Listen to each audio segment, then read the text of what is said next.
Babbitt. Babbitt? Oh, I'm sorry. Bob, you know who Babbitt was, Bob, don't I you? must have, He's the guy that they always- found his, that's, I've been saying, oh well. no, that's okay. Anyway, did I say Babbitt? Bob Babbitt. That's not the, Anyway, you're not the first guy. Babbitt. I said Babbitt. Oh, it's fine. Anyway, he's had a very, of course, a very long and distinguished recording career. Over 25 gold records you played on, and Well, when I worked first started like at Motown in the early days, they never gave anybody no gold records or anything like that.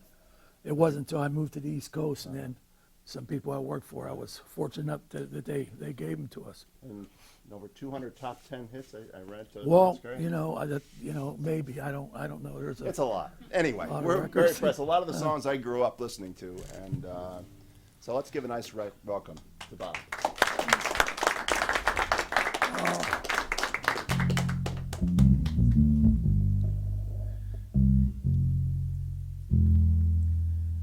We were talking about the low E, and in this song, "What Becomes of the Broken Hearted," there's a passage in there that goes down to an E flat, and if you listen to the original cut that Jameson had played on, it does sound like he tuned down the E flat. Now I don't know if he ever did, but on that tune, it does sound like he did. I started to do it for some things in the early days, but then when I moved to the East Coast, like in the middle 70s, I found a lot of times like I might need a low D or something. So I just tune the E string down, and I try to learn how to. Naturally, when you do something like that, it changes the other notes on the string to adjust to that. But sometimes that can be real effective. Now I know on the Broken Hearted, when that low E flat rang out, man, you could hear just the presence in the room. But I can't get that on a 5-string. Now there's a lot of advantages to a 5-string. Don't get me wrong, and sometimes I feel like I'm still trying to learn how to play 4, and then you see some guy playing 5 and 6, man, and you say, whoa, wait a minute, give me a break. But if that's what you want to do, you have to. That's what you have to seek. That's where you have to go. You have to satisfy. One thing I want to emphasize on this thing today, and I'm going to say it right now, and I may say it, and this is going to answer a lot of questions for you guys, because you're starting out and you're wondering, well, yeah, and by the way, just want to ask a question, just jump in and ask me. But I know all you guys that are thinking about pursuing a musical career are thinking about, well, you know, what am I going to do? I'm in college now. I've got to get out. Where am I going to go? What should I prepare myself for? And a lot of instruction booklets out there, they'll tell you about, well, okay, yeah, here, play a scale. Okay, yeah, okay, there, yeah, or, you know, but you can do that, and you can do it backwards and forwards and everything. But then all of a sudden you find yourself out on the street, to use for lack of a better word. And then, well, where am I going to go? Watch this. Somebody says, oh, that's nice, but maybe that's not what everybody's looking for. Now, if you are going to pursue something like with the bass now, the bass has opened up a big range. There's some, to me, I think there's some young geniuses out there. There always have been. There always have been, you know, Jaco Pastorius and Stanley Clark, and I know I'm forgetting right now, and the guy that I worked a lot with, James Jamerson, and I learned a lot off him. But one thing I did learn from Jamerson that might be different, and also from playing on pop music. Now, if you're going to pursue a jazz career, then you're going to have to think jazz to the point where you cannot pretend. You have to get it in your system. You have to feel it. I mean, I can walk into a lounge and see a band, and I just don't have a feeling for them. They're up there playing, and they're playing a lot of scales and playing, and they're good musicians, don't get me wrong. but I can't get a feel for it sometimes because I feel they're not playing the music the way it should be played. And then I go to see Tony Bennett. And Tony Bennett, if you think about it, has like a lounge setup. Sometimes he works with big orchestras, and sometimes he only works with upright bass, drums, and a keyboard, piano. But man, they are so incredible that for me, that experience, not only him, but I'm just talking about the musicians, they play what they feel. I mean, you could feel it. It's in their hearts, and they love what they're doing, and that's real important, is to love it, you know, because you could play something and you could play, or you could play, put a little bit of expression in it. And with horn players, it's the same thing with their breath, the way they breathe or something. Or, well, you know, I don't know a lot about a horn, but there's certain ways that they get their sounds. And I know that the breathing is very important. And when you're playing like the bass, your touch is important, very important. Let's go back to Jameson, because he was known as a hook. In order for him to play what he played,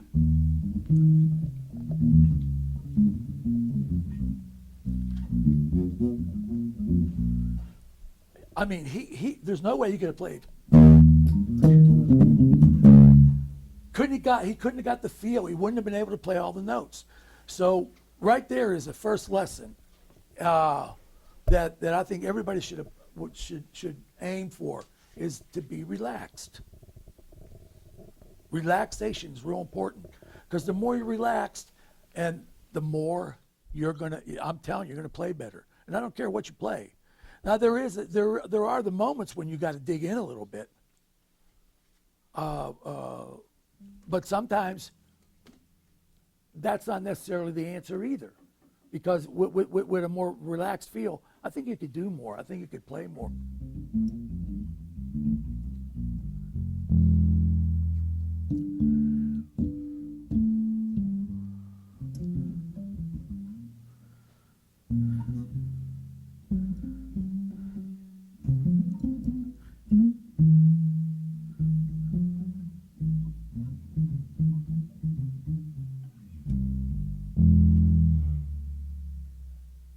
So I got a little C.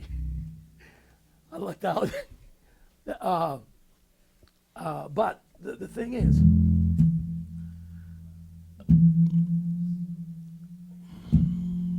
if you're playing too hard, your approach is going to be, and the concept's not going to be the same as if you're kind of laid back and relaxed. In Detroit, we didn't play hard. When I moved to the East Coast, and this is something, if you're going to pursue a career in the music business, this is something you got to think about. When I moved to the East Coast, all of a sudden, I couldn't get a bass sound. I would play the same. Didn't make any difference. I couldn't play. They wanted me to dig in, play a little harder. I actually had to buy another bass that had more output, so that I wouldn't have to play too hard. Because when you play too hard, then you can lose the feel real easy. It's just that some studio people, an engineer, they have their own concept of how they get a sound on you. Now you got 4 people as a bass player. You have 4 people that you have to deal with. One is a drummer, one is an engineer, one is a producer, and the other one is an arranger. All 4 of them could be detrimental to your career, especially a sound man, an engineer. If he can't get a sound on your instrument, you're in trouble. There was a studio in New York where bass players did not want to go. They never got a good bass sound, never did. And all the bass players were on them, but for some odd reason, their concept was a little different. And you just didn't feel comfortable about playing. And that's real important. If you run into a situation like that, even if you're on a live gig or you're playing with a band or anything, you don't feel good about your sound, you got to step up and say something.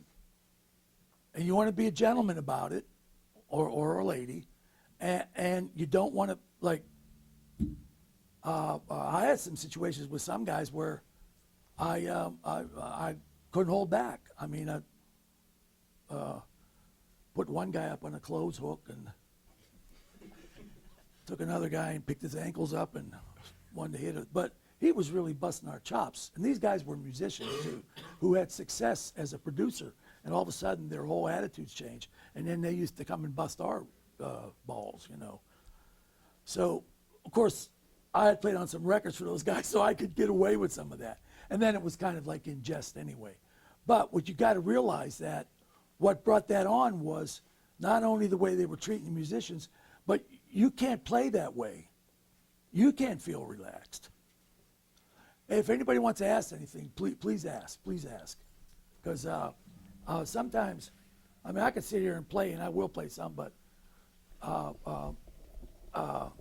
if we have a class like this, it's better sometimes to discuss a lot of things, you know, because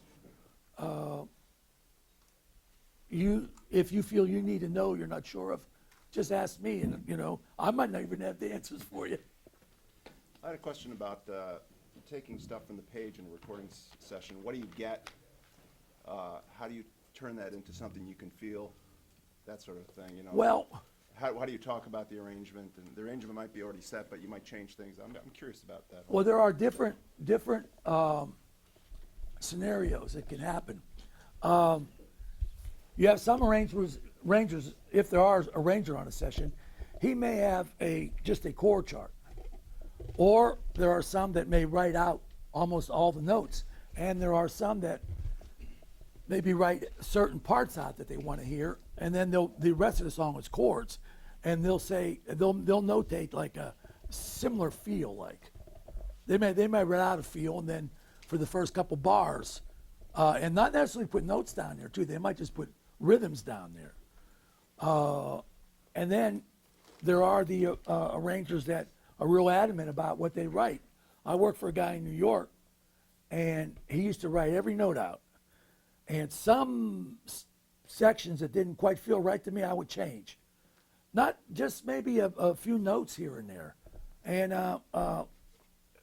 then after we cut the song, he would say to me, he says, "Wow, Bob," he said, "I really like that bass part that you played." He said, "This time, can you play what's exactly on the paper?" So you're going to run into people like that. Now, if you're a horn player, you're going to really see that, because everybody's got their horn charts set to where that's what they want. This is what you're going to do. Now, you're going to get freedom maybe if a solo comes up, and there are songs, but if you're working like a Broadway show or some kind of a TV show or something where people are coming in and they got charts on their stuff, it's going to be wrote out. Now, as far as getting back to where do you arrive? How do you arrive at what you're going to play if it's not wrote out? If it's wrote out, then okay, that's fine. I think it's real important if there's a singer there, to listen to the singer. Then you try to build your part around what's happening with the vocals. But even while that's going on, you have to be aware of every musician that's in the band, that's in the room. Now, if you're a bass player, I told you one of the guys that you have to be aware of is the drummer. You have to be tight with the drummer. So now you're trying to figure out a part to play, and you feel something like, I got it here, I got it, right? Oh yeah, this is cool. But the drummer's somewhere else. So and that's real important. When the bass and drums aren't locking, later on somebody goes to overdub, and they don't know I don't like this, don't feel good. Well, it's because it didn't happen from the basic foundation. And that's real important. If you're playing the bass or the drums, you have to work with the drummer a lot. Now you're going to find situations where you're not going to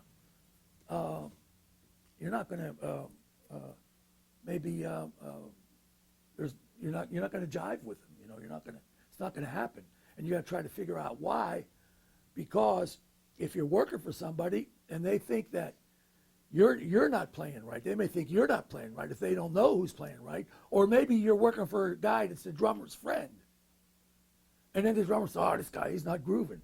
I had a bass player that told me one time. He said, "Bob," he said, "Man," he said, "I really got a problem." He said, he worked in a band, and he said that there was one song they did where the drummer was Russian.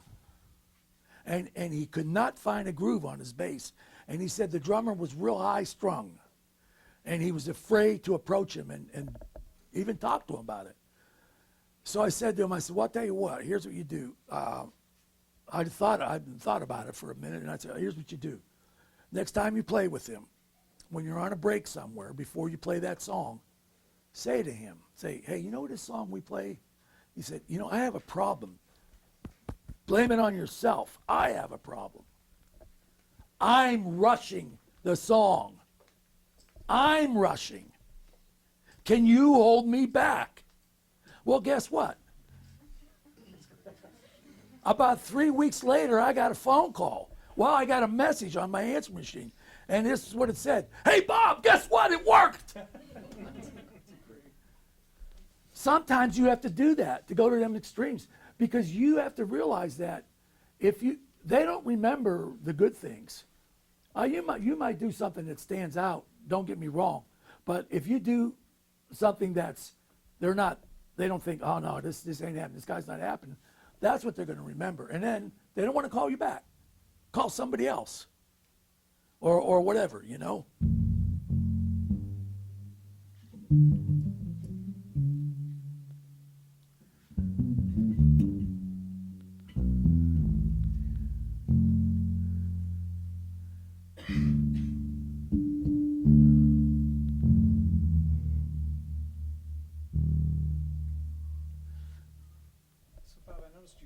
You're bending a lot of notes, and on a fretted bass, I don't bend a lot of notes. Can you talk a little bit more about that? Well, this isn't fretted though, you know. So if I had a fretted bass, I actually play upright, you know. So and it's a little different technique. I don't always do that. I think I do that more when I'm playing by myself, for some odd reason. I will do it. I will do it, but I don't necessarily do it on one advantage of bending sometimes is, all right, let's see here.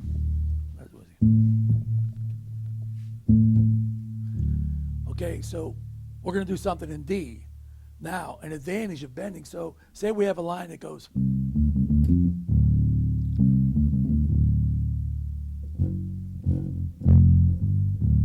Got to remember to change the notes. But if you wanted to, then you say, okay, that's nice. Well, that's a great line. Then some say, okay, that's okay. But what can you do to that to maybe to enhance it and light it up a little bit? And I don't know if I'll play the same thing, but if I did this,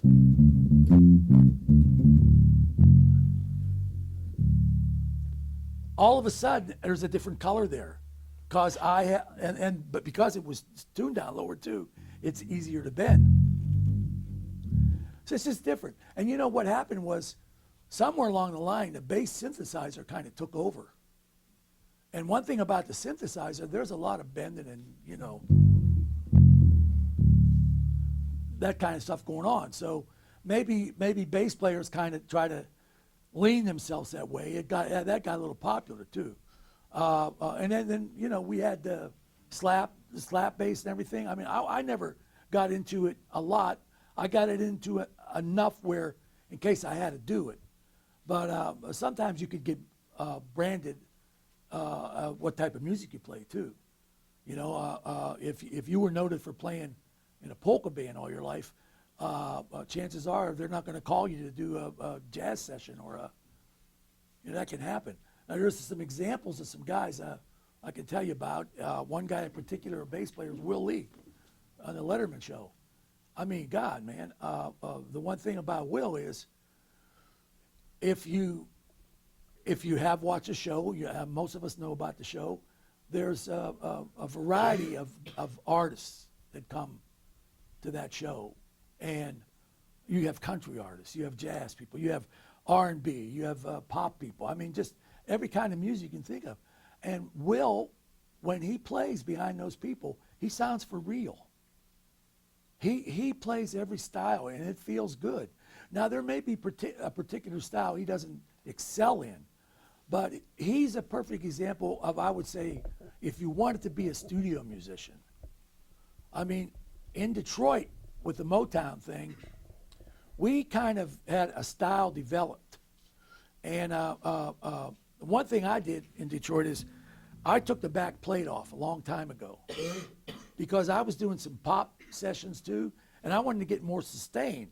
And that plate had a dampening system on it. So when you took the plate off, then you could get the more sustain. And what I used to do is for the Motown sessions and some of the gospel sessions I was doing, I would take a sponge, a household sponge, and I'd wet it and I'd stick it under the strings, and that would tighten the sound up a little bit. Now, when I had this bass done, I asked the guy that built the bass, I said, listen, I said, can you figure out a dampening system in the back? Because one thing that happened is when the slapping and popping thing come on, that's when this piece started to disappear. Just started to disappear. No dampening system anymore. But then other things evolved, like the palm muting and stuff. But I don't know if you get as much technique playing that way. Maybe you can, maybe you can't. I don't play that way, so I can't really tell you. I've seen quite a few guys play, and it's a tight sound. But I don't feel like you have the freedom to move around as much as if you're playing like this, the overhand. And then another thing too, this style also comes from bass players that started on upright.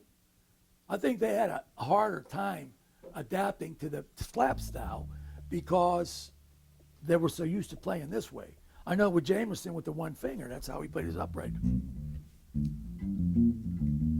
So it's hard then to get away from it. But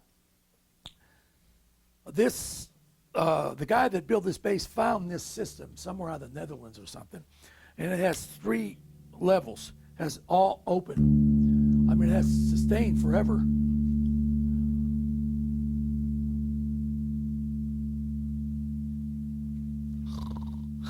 I'm telling you. And then it has where it barely hits.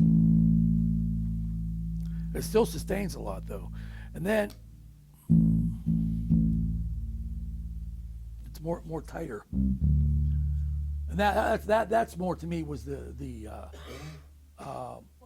bass sound that I think you heard on pop records for years until the synthesizer came in. Now I want to tell you another thing right now, and some people might get mad at me for this, but this is just a feeling anyway. I think that the slap pop bass, I love what some guys do. I really do, and I do it a little bit, but not a lot. But I think that when it was really at its height in pop music, that it killed the bass. Because if you noticed, you don't hear it as much in pop music right now, unless some of the jazz groups you'll hear it more. But even the jazz bass players are getting away from it a little bit and playing more of the overhand style. And I think that's why the synthesizer started taking over. There's a couple reasons. The synthesizer was financially better for the record companies to start using bass synth because they get one guy to do it all. You know, keyboard player would, I know some keyboard players in New York that when they started programming and they learned how to do drum machines and everything, they used to walk around New York with disguises. I'm serious, because they were knocking everybody out of work. Everybody was looking for them. Do you think that takes a lot of human feel out of a lot of pop music? Well, see, that's the other thing too. Yeah, you do. I will say this: there are some programmers that have it down. They do. You can still feel them. I mean, Prince has been programming his stuff for a long time, and to me, most of his records feel pretty good.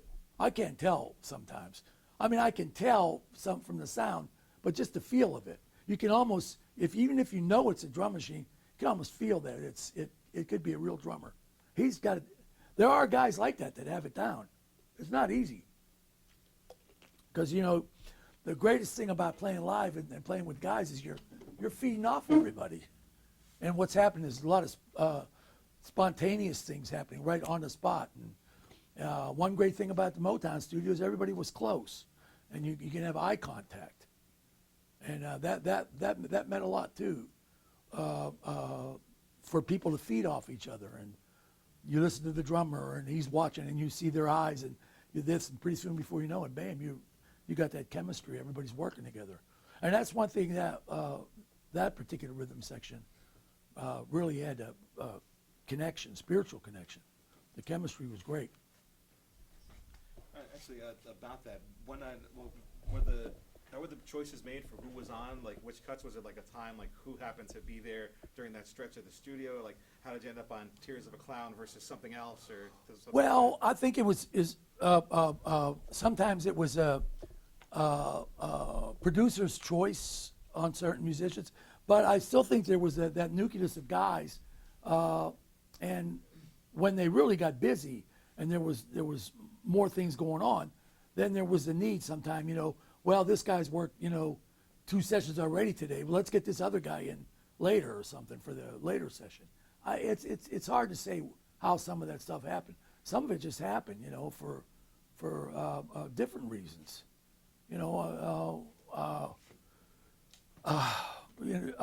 With Benny Benjamin and James Jamerson, sometimes they had their problems that were maybe they stayed out too late at night, and they may have drank too much or so, and then they came to try to use them in the studio, and they didn't function 100%, but then maybe they slept for 12 hours or something, then all of a sudden they came in and they played their brains off, right? It happens, it can happen like that.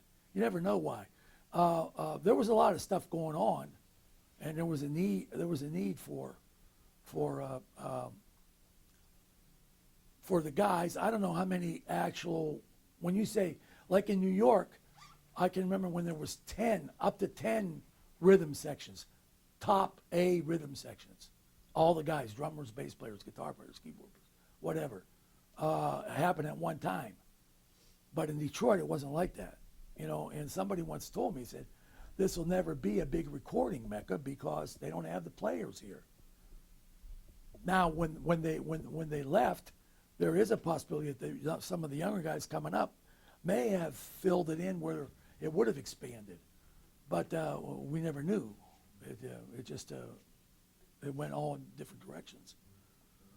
Well, is it request time? Sure, I mean, whatever. A little bit of Scorpio and Inner City Blues.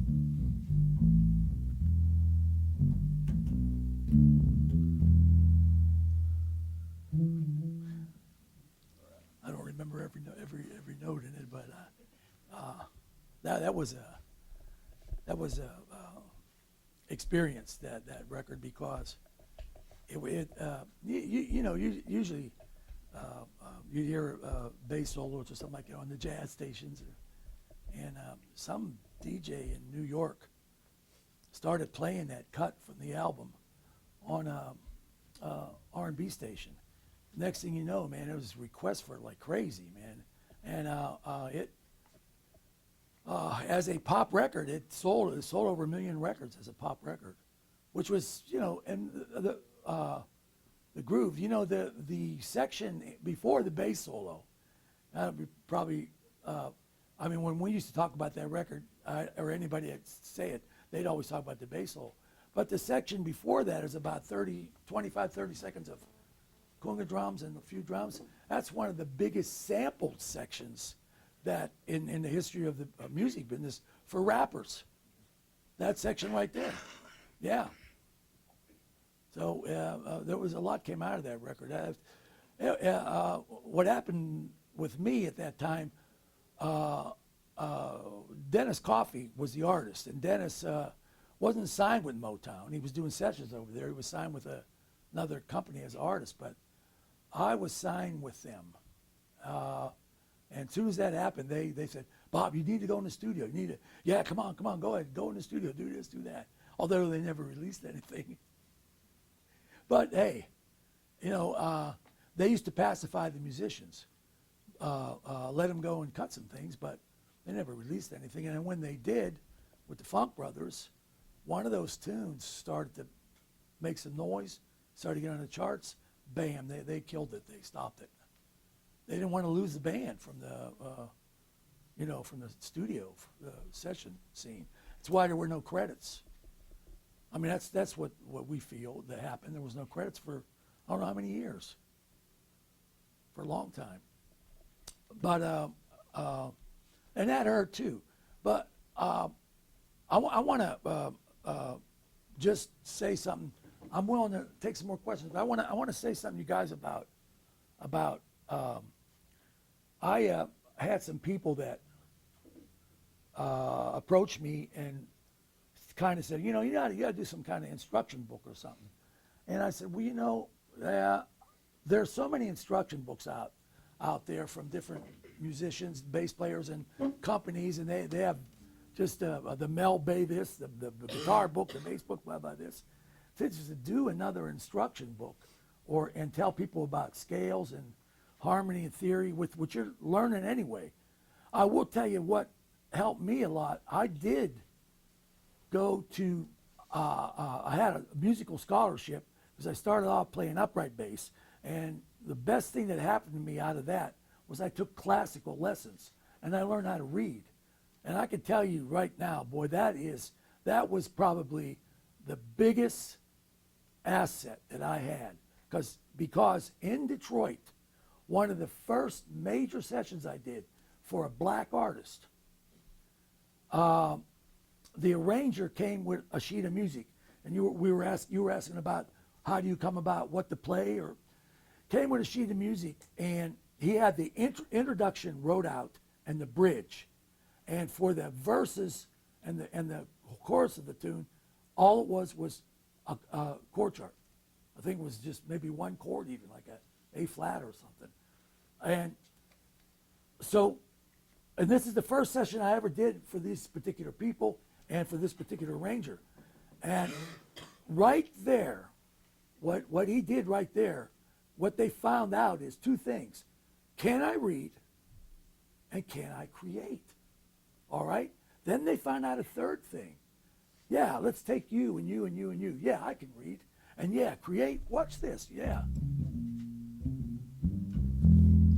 Yeah. I can come up with something like, you know. Okay, great. But can you read and interpret the feel? Can you create what they're looking for?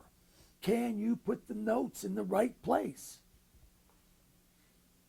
Yeah, I could play the notes, but is that the right place for them? If it's not jiving, or the drums and the bass aren't together, or something else is playing against you, then maybe the notes are right, but they might not be in the right place. You have to, and that takes a lot of time, but in order to get to that point, you got to start thinking that way. You've got to think, what is the best thing for what I'm playing? Now, you know, sometimes less is more. It is. And then sometimes you have like with Jamerson, I think Jamerson had a great feel. But I also think he had, what I thought one thing was, he had like freedom of expression. But whether he played 2 notes or whether he played 22 notes, you know, he felt good. And that's real important. And that's why I say when I went into a lounge and I saw a lounge group playing, but I couldn't get into it. It didn't feel right to me. I know these guys were great musicians, but it didn't feel like the notes were in the right place for some odd reason. Then I saw Tony Bennett, and the same lounge type trio, and I fell over. I said, you got to be kidding me. They felt so good. Everything was in the right. They were playing for the music. You know, you could play your instrument and say, wow, look, man, yeah, I do this guy. And, but it doesn't mean it fits the occasion. You know, I did 3 albums, 3 weeks in a row. One in New York, one in Toronto, and one in LA. I did Frank Sinatra in New York. I did the Spinners in LA, and I did Alice Cooper in Toronto. Okay? That's 3 totally different styles of music. I used the same bass, almost the same sound. The only sound I changed was on the rock sound. It was a little more distorted. Okay? They had some things to make it distorted, but I knew that's what they wanted anyway. Well, I learned how to play some R&B licks that if I played them, phrased them a little different, or played them backwards, they started to sound like rock and roll licks. Now for the Sinatra, that was pretty basic pop and maybe a little walk bass, a little bit of swing in there, and just kind of groove with the drummer. Just stay. You don't have to play a lot. Stay simple, you know, because if he's singing a ballad, you don't have to play all over him, right? You just play the changes, just and make it a nice bass part, because you're the bass player, right? But anyway, do you know what I did different for them 3 weeks? Does anybody have an idea? You dress different. Yep. That's right. I dressed different. I had a suit on, or at least I had a suit jacket, and if not a shirt and tie, maybe a shirt like this with a suit jacket and nice pair of pants for the Frank Sinatra stuff. When I went to California, I had jogging pants on and or jogging outfits. And when I went to Toronto with Alice Cooper, I had a pair of pants that had holes in the jeans, had holes by the knees, and some old funky jacket. And you know what? I can tell you something. It will affect you. It will affect your playing. It will, because you will become that person somehow, and you'll start playing that way. I had a hat one time. It was a custom-made hat, leather, and I was getting a lot of signatures on it. But every time I put that hat on, my God, I felt so funky. I don't know why. I took it into Motown one time, and I let Jameson wear the hat. We did a 2-bass session, and my God, man, he just went somewhere somewhere else with it. It psychologically affected him. But you still have to be able to play the music and everything. But there's little things that can help you in your way, you know. And we got back to the bass players with the drummers. They got to be grooving together. They got to be working together. With the engineers, you have to have some kind of rapport with the engineer so you're happy with your sound. Now you could sit there and don't say anything, and then the producer might say, well, man, I can't stand the sound on that guy's trumpet or that guy's trombone or something. Or you can deal with producers too, that a lot of producers don't know what they want to do. Hey, their brother is a vice president of Atlantic Records, and they don't know nothing about music, so they give him a group to produce, and he's got a budget, and he comes in and he hires people that he knows will help him put the record together. But you might run into people like that. You have to be prepared for that. But the reason I brought that up here is because when I decided to do something to maybe say, write something about that maybe I thought could help everybody rather than an instruction thing, so much instruction anyway, there's maybe a little, but I decided to do something like an awareness manual or awareness guide to try to get people ready to get out there, and once they get out of school, know what they're facing and what they may have to do, and be prepared to even do other types of work until you get yourself established somewhere. And the other thing, I started this out before some of you people came, was one thing that my theme like is to satisfy your soul. Anytime you think about what should I do, where should I go, satisfy your soul. Because if you don't, you are going to kick yourself in the butt one day. You're going to wake up and say, God, why didn't I do it? Why didn't I go to Nashville? Why didn't I go to New York? Why didn't I go to college? Whatever. You are going to. And if anything happens to the point where you're not happy on something happened like on a daily basis, you got together with a band and you weren't happy with the way the songs came out. If you don't say something, guess what's going to happen to you? You ain't going to sleep for a few nights. And you don't need that. And if you're not having fun and really loving what you do, then you're going to miss out on a lot of great things. You are. You have to love it. You do. I mean, music is something that my sister once said to me, "You can never retire, Bob." I says, "What makes you think I work? I don't feel like it's work." And if you talk to anybody that loves their work, regardless of what they do, I think that's the answer you'll get.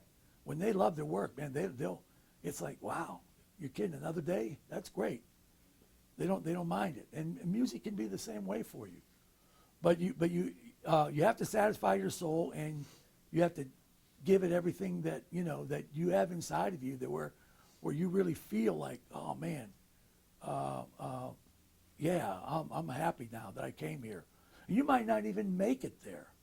You may walk away one day after 10 years, but at least you know you did it. You tried, and that's real important. That's real important. I know some guys that got into business and they weren't quite making it happen the way they were, so they decided to do something else while they were trying to make it happen, and they ended up liking what else they did. So they went into that field, whatever it was. It's up to you though, but satisfy your souls, because there's a bass player in Nashville. It's one of the top country bass players. His name is Glenn Worf. I don't know, maybe some of you guys are aware of him, maybe not. The band Glenn's played on so many records over the last 10 years, it's sickening. So I mean, it's like he's the top guy there. But they interviewed him at bass player one time, and they said, "What advice do you have to give to young players coming to Nashville?" You know what he said? He said, "Don't come." Now I couldn't do that. I couldn't say don't come, because I would feel I would shatter somebody's dreams. I would have to say, you got to satisfy your soul. If you want to come on, jump into it. See what it's like. You can't talk about what it's like. You have to get out there and you have to do it. Man, if you want to play like John Coltrane, you have to do it. You have to put the time in. What was his rationale for that?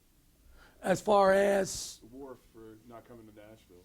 well, I don't know, at that time when he did that, he knew that there was a lot of, Nashville's a rough town. There was a lot of people in Nashville that weren't working as it was. So, and just for another bass player to come in there, maybe he felt that, he's wasting his time. He may have, I don't know, That's my feeling on it, though.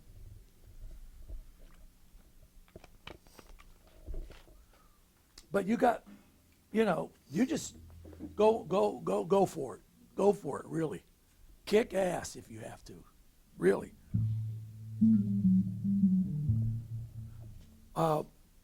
We have a gifted trumpet player from Boston who works with the Funk Brothers when we work in the East Coast. Mark Sanchez is here. Mark has a friend who's a bass player in Boston, Dino. Thats Dino's last name? Monoxylus or something. Dino was in L.A. Then he came to Boston. And he went to Berkeley. Dino had some situations in L.A. where he got hired by some people, and he worked with them, and he rehearsed with them, and he did some demos with them and stuff. And it got to a point where it was time where the people he was working for were going to they got a deal, all right? And they didn't give Dino the work. So Dino got kind of, he got down on it. He got disappointed, frustrated, everything. And when he moved into Boston and he went to school at Berkeley, he got approached by an artist in Boston to do a similar thing, to do some demos with the guy, rehearse, and he was afraid of the same thing happening. So he wrote me and he said, I don't know what to do, Bob. I said, look, I said, I said, in the first place, if the guy has asked you to work with him, he must be something about you he likes. Otherwise, he wouldn't even ask you. Now, what he was worried about, he wasn't the artist so much as the producer. He was afraid that the producer would use somebody else, and he put all his time in, and he didn't know how to get, even know what to charge the guy. I said, just make a deal with the guy and do whatever you can do.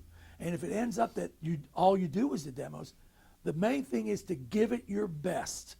Don't hold back, and just kick ass. Go out there and do it. That's all. In Nashville, they've got something called the A-Team. You could do a demo in Nashville, and then the person that you did the demo for gets a deal, but they will give the session to the A-Team, and they might play your lines that they hear on the demo. That's just the way it is. It happens. But you have to take it for what it is, and hope that it gets you closer to where you're going. It's a rough business. I say there's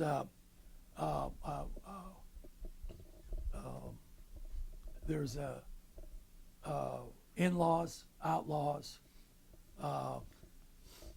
There's payola and cocola. There's politics and sexy chicks, and I need to write this down. there's and one thing I couldn't say, they told me not to say, but I'm going to say it here, and I apologize if I offend anybody. There's maggots and faggots too, and that's what you're up against sometime. Tom Bell's one of the most incredible arrangers that was ever in the music business, and he went out to L.A.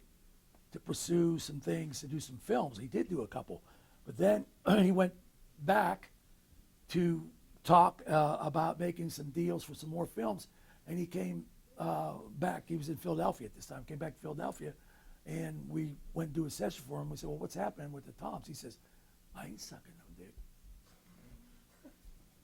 Well, and I'm sorry for saying the cameras, but look, the truth of the matter is, sometimes that's what happens, That's what happens.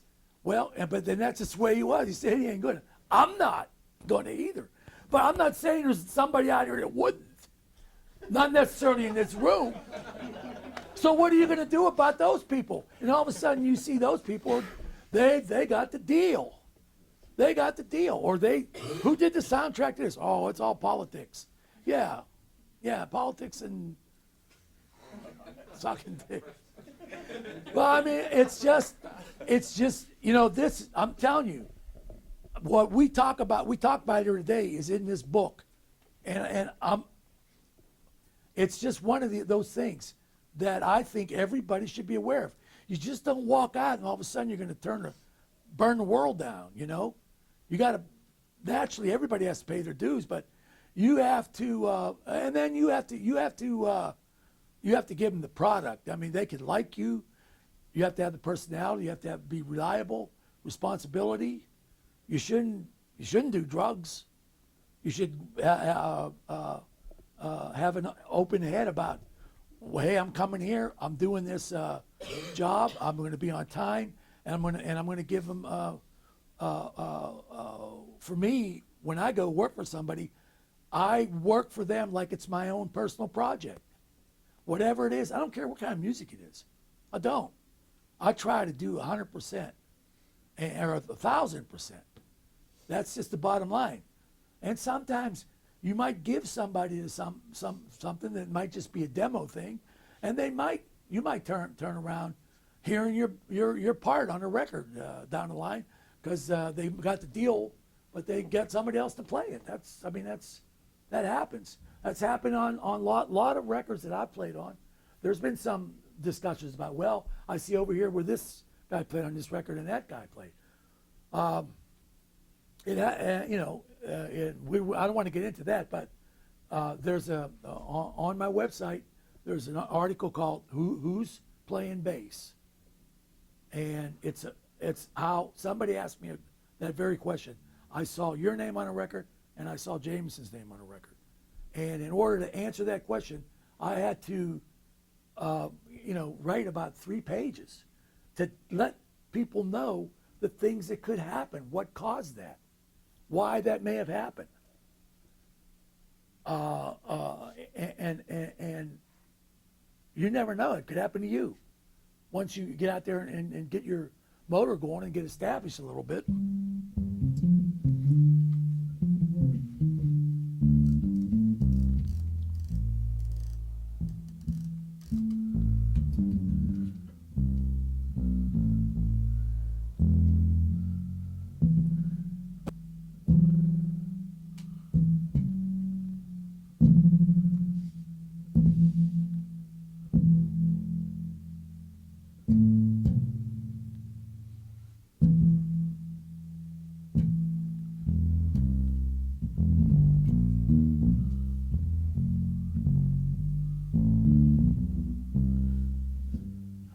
And sometimes like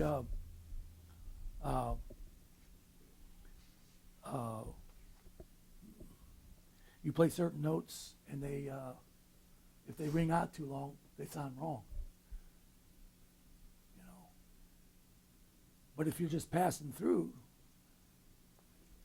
it doesn't sound wrong. You can pass through and get away with it a little bit.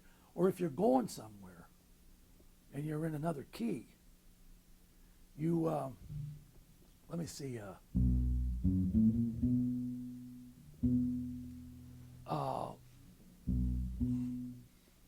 in What's Going On, the bridge of that thing goes from, I think, A minor to it's a B. It just goes back and forth. Like there's like about 8 bars of A and minor, and then about 8 bars of B. But it goes back to the A minor. And as it's going back into the A minor, the pickup going into the A minor, some of the bass players, the most common thing they do would, for coming from the B, or, then they're in A. But when I was in the B, that's all I was doing was playing the B. But in that song, that's the pickup. He was already in A minor before we got there. So sometimes that's a good thing to think about when you're trying to apply your playing to certain situations, is to try to think ahead, and then you may discover that, well, I can actually do that. I can go here now.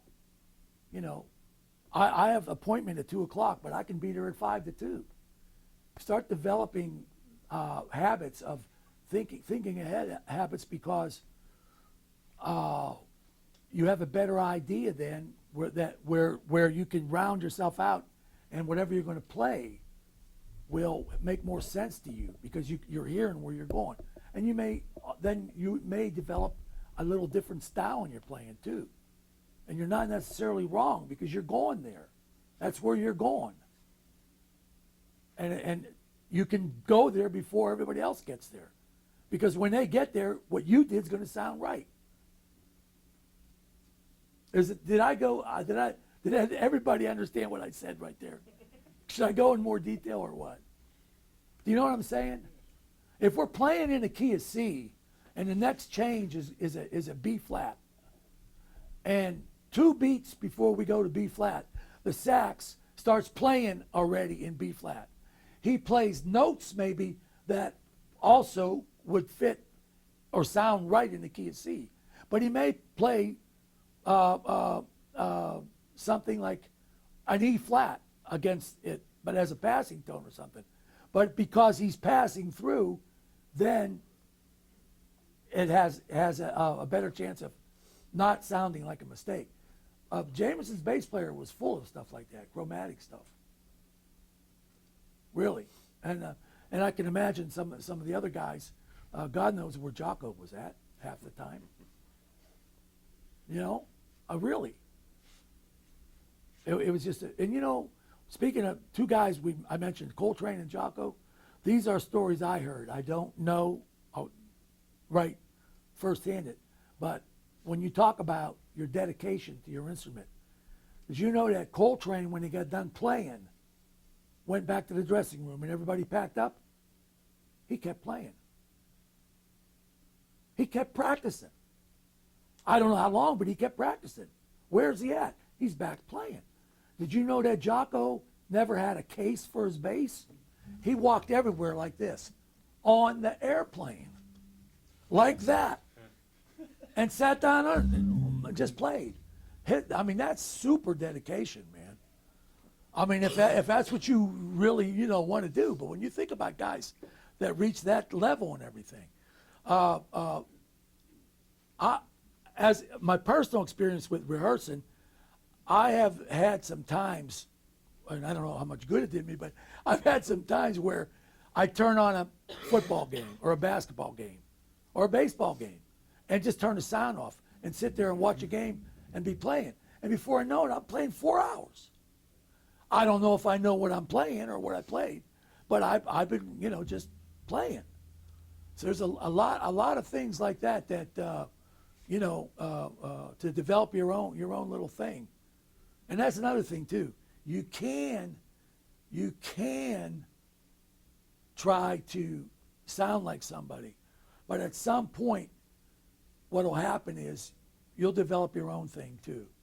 And the positive about sounding like other people is you get more work. You'll get more work, because then we go back to Will Lee. Well, we get Will Lee. He plays that way.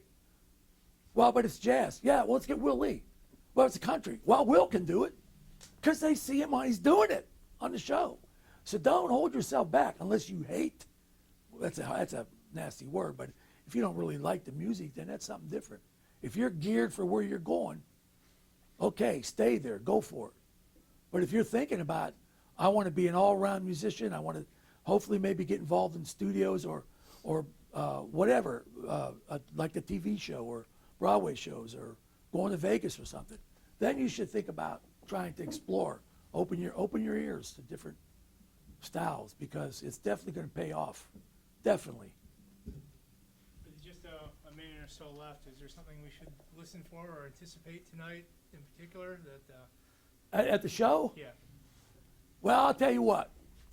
This is the only thing I can say is we have fun. If there's somebody on the stage that's not into it, the people can see that. We don't have nobody like that on the stage. We have fun, okay? Then what happens is, when you come to see that, guess what's going to happen? You're going to have fun. And then before you know it, you might be dancing. I saw people in wheelchairs trying to get out of the wheelchairs to dance. And you know what that does to us? That brings us up even more pretty soon. And you know what? Everybody's having fun. If that doesn't happen tonight, because it happens every show we do, I'm serious. And that is why I'm saying, we're loving what we're doing. And when you're like that, and I don't care what you're going to do, if you're really loving your instrument or your camera, whatever it is, man, you're going to do good. You are, because you're going to be into it so much. This is what you want to do. I really love this. Man, it's like a wife, you know. If you find the right wife, you could be her for years, man. It might be out of tune some days, but but you know, and then there's a lot of wives that you thought, oh, this is what I wanted, and then it didn't happen. You'll know when that time comes. You will know. But satisfy your soul. Otherwise, you'll beat the shit out of somebody one day. You will. You'll get so pissed off, you'll beat your wife up or something. I hate to say that, but it does happen, you know. Or you beat your brother up or the guy next door. Or you'll go after some guy that might be 10 times as big as you. You don't care. Because you're mad because maybe you didn't do this or do that. Just do it. And put the time in. want to say one other thing, especially for bass players. One thing that man, I feel so blessed that this happened to me. The very first house I bought in the basement was a old upright piano. And I didn't know nothing about playing piano. So I went down there and started pounding on it, right? And then, just stupid stuff, I guess, C to F or something, And then, which isn't bad. I know some people made a lot of money C to F. About every tune in Nashville goes C to F. Then I moved, after Detroit kind of folded, I moved to the East Coast. I bought a house in New Jersey, and guess what was in the basement? Upright piano. They left it there. So I fixed it up, and I started playing. And what I did was, before I knew it, I was starting to learn chords, and I'm starting to play the piano a little bit. And then when I moved to Nashville, and I was a victim of synthesizers, I bought some synthesizers. And I was playing more in my spare time, playing more keyboards. And as a result, as a bass player, it was a perfect study exercise course for me. I would play the chords, and I would listen and say, oh, wow. And then I would play the bass lines and experiment with different bass lines. And it opened my world up, my bass world up, so much from learning that keyboard. So, I don't know, most colleges, I think they have, if you go in, they have a class where is it a requirement, keyboards? Well, believe me, guys, it's good. And I don't care what instrument you play, because if you have any kind of little setup at home, and you can put a sequence of chords down, some patterns, put them on your machine, and then just play with it. Just experiment, whatever instrument you're doing. It's just it's helped me out so much. It open your world up.